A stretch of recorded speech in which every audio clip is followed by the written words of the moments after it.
Aí galera do terceiro ano, aquele abraço, o professor Sérgio Maurício, Geografia. Vamos dar continuidade aos nossos estudos nessa terceira aula aí, terceira aula, sobre o assunto das fontes de energia. Então vamos dar continuidade às energias não renováveis. Esse é nosso assunto. Vamos aprofundar um pouco mais sobre as energias que não se renovam na natureza. Aí, muito bem, vamos dando continuidade a energias não renováveis. Nós temos aí as fontes de energias fóssil, ou dos fósseis, né?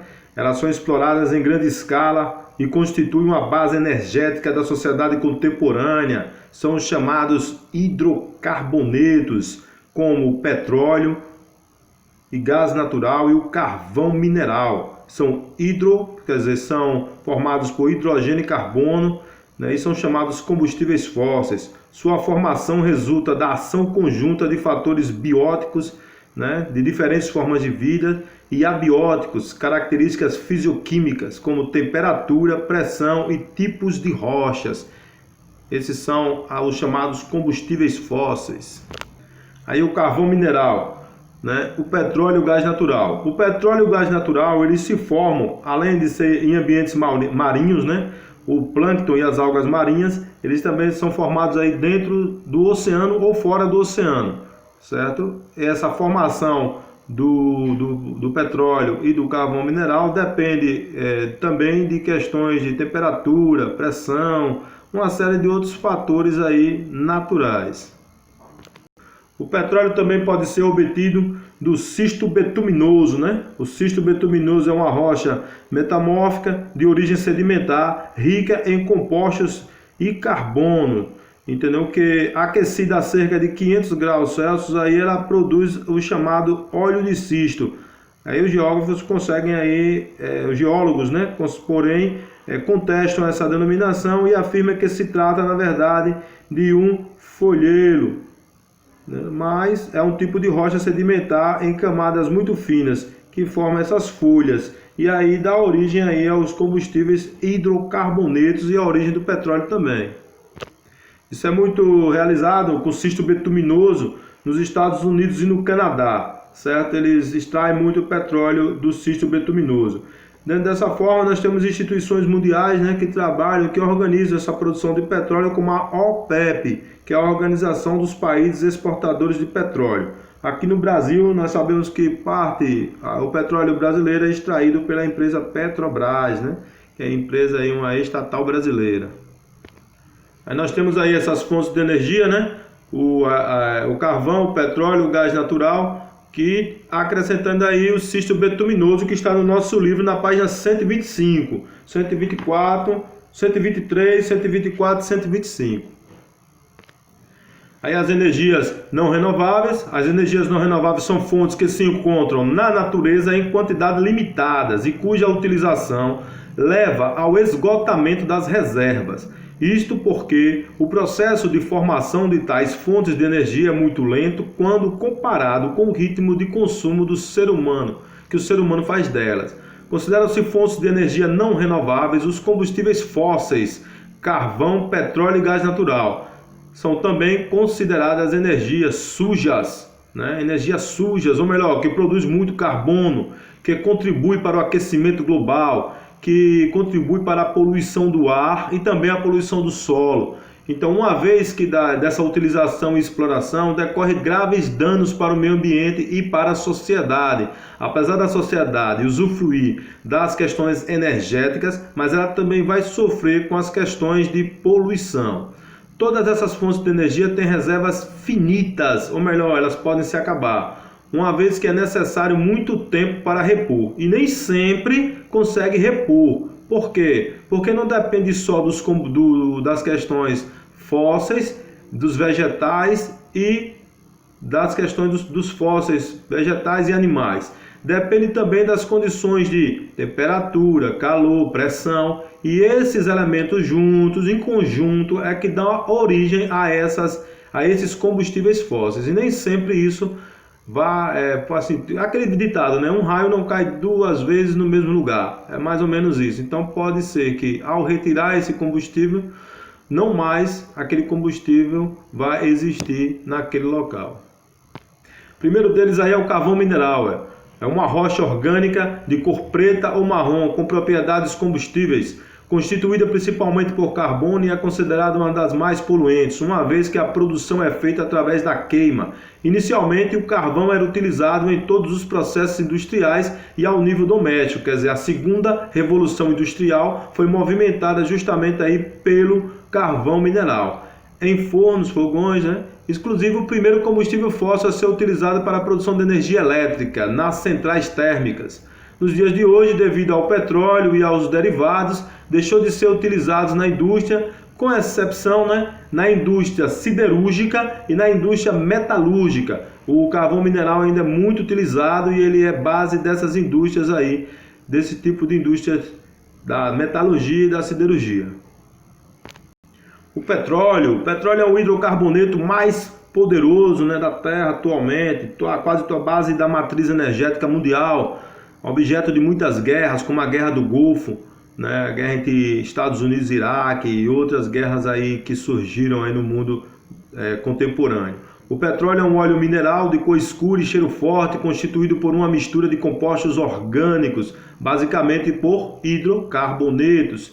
É a principal fonte de energia atual, é sobretudo utilizado nos transportes e constitui uma das maiores fontes de poluição atmosférica, pois libera grande quantidade de gás carbônico ou CO2 para a atmosfera, para o ar. Estima-se que, com o atual ritmo de consumo, as reservas planetárias de petróleo se esgotem nos próximos 30 ou 40 anos. Trata-se de um combustível muito nocivo para o meio ambiente em todas as fases do seu consumo. Por isso é necessário que os países, principalmente o Brasil, possa diversificar a sua matriz energética. Lembra da última aula? Matriz energética. Eu vou fazer um resumo breve daqui a pouco. O gás natural, O gás natural tem origem muito semelhante ao do petróleo bruto, ou seja, formou-se durante milhões de anos a partir dos sedimentos de animais e plantas. A principal diferença entre os dois é que este pode ser utilizado diretamente, sem necessidade de refinação, quer dizer, ele pode ser retirado da natureza e já ser utilizado. Enquanto o petróleo, como é um óleo bruto, ele tem que ser refinado. Daí a necessidade da criação de refinarias, como nós temos aqui no Nordeste, em Camaçari, refinar o petróleo. Isso é um processo já de industrialização do próprio produto, para transformar o produto em forma de consumo, consumível pela população. É muito mais barato e menos poluente dos combustíveis fósseis, mas é de difícil extração. A utilização como combustíveis, tanto na indústria como em casas, prevê que as suas reservas se esgotem nos próximos 60 anos. Nós temos aí problemas sérios com esses combustíveis fósseis que estão na iminência de se esgotarem e se transformarem em um objeto de grande desejo pelas nações desenvolvidas. Então os países já começaram, mas vão intensificar cada vez mais conflitos armados por conquistas de territórios, conquista de lugares, de mares, onde possa ser extraído esses combustíveis, sendo aí objeto de desejo das grandes nações desenvolvidas e dos países mais militarizados do mundo para manter a sua indústria funcionando. Recentemente nós tivemos aí em 2010 o protocolo de Kyoto, que foi um protocolo contra as questões ambientais, justamente por causa do uso desses combustíveis, e os Estados Unidos, por exemplo, ele não quis participar do controle que seria realizado nos países para o uso desses combustíveis, para você ter uma ideia como a coisa pode se agravar. Aí galera, na nossa página aí 124 nós temos aí o que é o pré-sal. Como vocês podem ver aqui na figura, nós temos aqui a superfície, o oceano, certo? Abaixo nós temos a camada pós-sal, nós temos o sal e aí nós temos o pré-sal. Aproximadamente 10 quilômetros de escavações aí dentro da crosta terrestre.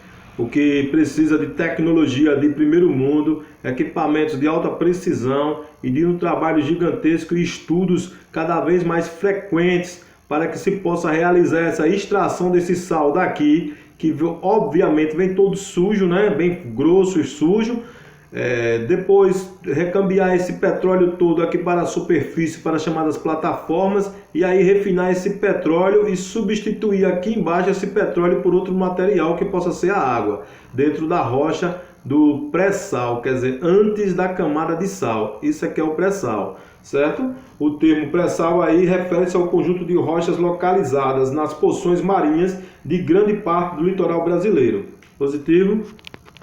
Está aí o litoral brasileiro e as primeiras camadas de pré-sal descobertas aí no São Paulo, na região de São Paulo e Rio de Janeiro aqui, ó. Nós podemos perceber aqui, ó, São Paulo, Rio de Janeiro, e aqui é na Bacia de Santos, na região lá de Campos, e nós encontramos vários campos de pré-sal, inclusive alguns deles aqui já foram negociados com consórcios internacionais em 2015 no governo Dilma, que foi aquele consórcio que fizeram com as chinesas, com a Total francesa, com as grandes empresas de petróleo. Houve muita crítica, mas o certo é, extrair petróleo de uma profundidade tão gigantesca é necessário sim a presença de tecnologia, e essa tecnologia vem de onde? Dos países mais desenvolvidos, onde ocorrem estudos cada vez mais aprofundados sobre a temática em questão. Então isso aí é o pré-sal, certo? Que nós tanto falamos.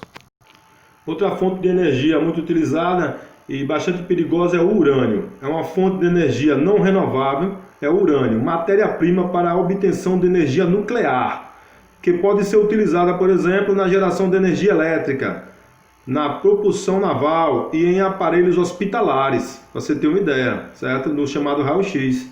O urânio é um minério que concentra grande quantidade de energia extraída por meio da fissão nuclear induzida, quer dizer, ele faz a fissão, bombardeamento dessa rocha. E aí o que é essa fissão? É o processo em que os núcleos de átomos é dividido ao ser bombardeado com nêutrons, liberando grande quantidade de energia, certo? O que pode acontecer aí, muitas vezes aconteceu, foi grandes acidentes em usinas. Por exemplo, em 1986, houve uma explosão, um problema na usina nuclear de Chernobyl, em Kiev, na Ucrânia, então pertencente à antiga União Soviética, hoje um país, né? Em 1986. O acidente provocou a morte de milhares de pessoas no momento da explosão e os efeitos incalculáveis da radiação sobre a saúde de milhares de pessoas e, obviamente, a destruição lá do meio ambiente. Outro acidente foi em 79 e recentemente nós tivemos um problema em 2011, né? Quando um terremoto, uma tsunami, né? Atingiu lá a costa do Japão, na região de Fukushima, e destruiu lá alguns reatores, podendo ocasionar um problema seríssimo lá no Japão. O urânio pode ser bastante prejudicial para a saúde, né? Provocando aí doenças diversas, o que a comunidade internacional vem criticando o uso de energia nuclear nos últimos anos, principalmente depois dos acidentes que ocorreram em Fukushima, no Japão. Outra questão importante do urânio é o uso militar, né? O enriquecimento do urânio. E esse uso militar deu origem aí às chamadas bombas nucleares, né? E por isso existe um tratado da não proliferação de armas nucleares criado em 67, que tem uma leitura complementar aqui no livro sobre esse tratado. Então, a última vez de registro das explosões atômicas foi em Hiroshima e Nagasaki, em 1945, no Japão, que obviamente deixou milhares de mortos. O Tratado da Não Proliferação de Armas de Fogo, de armas nucleares, aliás, é de 67 e era congelar a produção dessas ogivas, esse controle. Então, os países que detêm aí a tecnologia, como Estados Unidos, União Soviética, antiga União Soviética, hoje Rússia, Inglaterra, França, China, Paquistão, Israel, esses países têm que ter esse controle para não prejudicar aí, obviamente, a humanidade. Aí o processo de fissão nuclear, né? Aí o bombardeamento, é mais uma aula de química, perguntei a Bobó. A reação em cadeia, também a parte toda química de ligações.